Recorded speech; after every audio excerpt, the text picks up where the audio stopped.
This is the fifth case of black on cop crime I've seen come across my desk in the last couple days.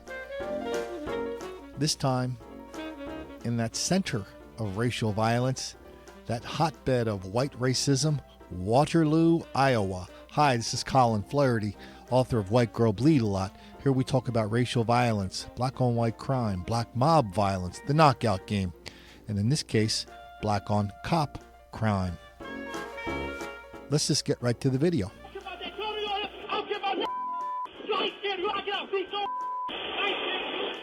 It starts with a domestic disturbance call. The officer tells the man to leave. He isn't happy, but he does. He's gone for a few minutes, then calls the woman you can see there. On the phone, he can be heard screaming. Then the woman tells the officer she wants a restraining order. Then this.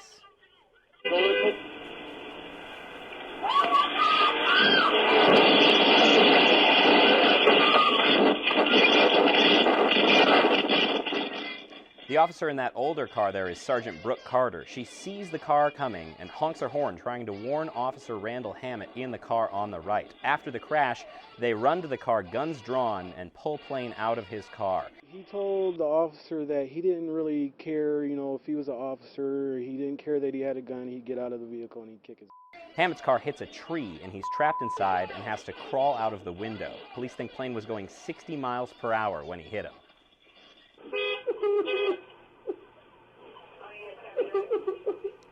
As he's arrested, you can hear the suspect on the ground crying on that body mic. And right before that, Officer Hammett gets out of his car, visibly dazed, and the other officers tell him to sit down until help arrives. The officers and suspect are all going to be okay, though they did need to go to the hospital.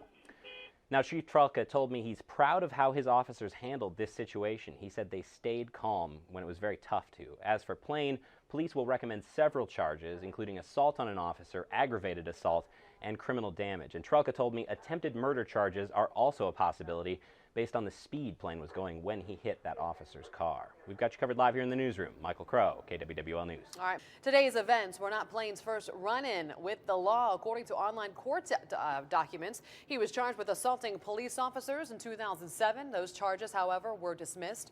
He's also been charged with disorderly conduct and second-degree harassment. I'm here as a follow-up of the incident that happened last night where one of our officers doing a traffic stop was, for no reason, attacked viciously by this individual pictured before me. I can tell you that this individual is a 19-year-old member of our community who at the age of 19 is on parole, probation, has had many contacts with the police, is a violent repeat offender, many of which his arrests were for gun violence. Last night, it happened to be violence perpetrated against an officer of this city doing his job. I'm talking because I want people to see from my eyes that he was a good guy. Tanya Dickerson says her 26-year-old son had a jovial spirit despite a difficult past. Brandon Tate Brown spent 5 years in prison for beating another man, but since his release, family members say he had gotten a job with Hertz rental cars and recently moved into his own apartment. Earlier this morning, Tate Brown was killed in an officer-involved shooting in Mayfair. Investigators say two 15th District officers pulled him over for driving this Dodge rental with no headlights. They also noticed a handgun wedged inside the front seat and console. Now, they ordered him out of the car, and that escalated into a fight. Police say Tate Brown then ran back to the car, reached for the gun that was wedged in between the center console and passenger seat, prompting one of the officers to fire.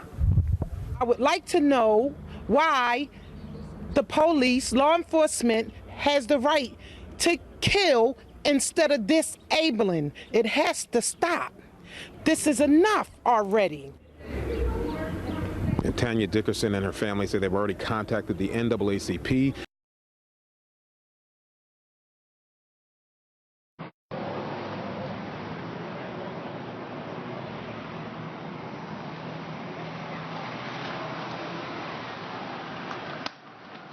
Oh!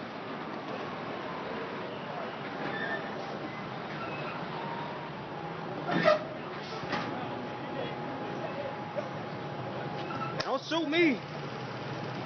This nigga crazy. Damn, this nigga really taking this shit, my nigga. Fuck the police. Fuck the police. Fuck the police. Get that nigga TV. Get him. Get him, TV. Get him. Get him. Fuck the police. Fuck the police. Fuck him. Fuck him. Nigga, they over there shooting black people, nigga. Fuck the police. Oh.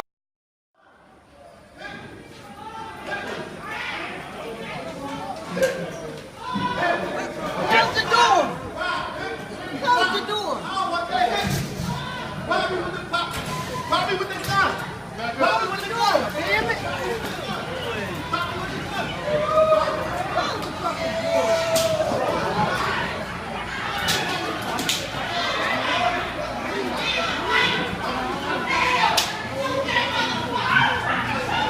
Take a video, man. See this face? Fucking get this on video, man.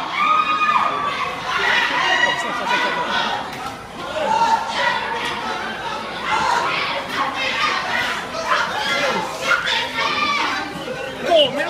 Get the fuck up. Last week, former Mayor Rudy Giuliani criticized New York Mayor de Blasio for his casual approach that some said even encouraged violence against the police in New York City. And Rudy Giuliani said, listen, the problem is not white on black crime. The problem is not cop on black crime. The problem is the opposite. But de Blasio responded by saying, listen, we've got three cases. We've got a case of we've got Ferguson. We've got Ferguson, Staten Island, and Cleveland. That forms a pattern. So what are we to make of these 5 cases, Mr. de Blasio? And this doesn't even count all the cops under attack in New York, Oakland, and other towns during the recent riots. This is Colin Flaherty with White Girl Bleed a Lot. Talk to you next time.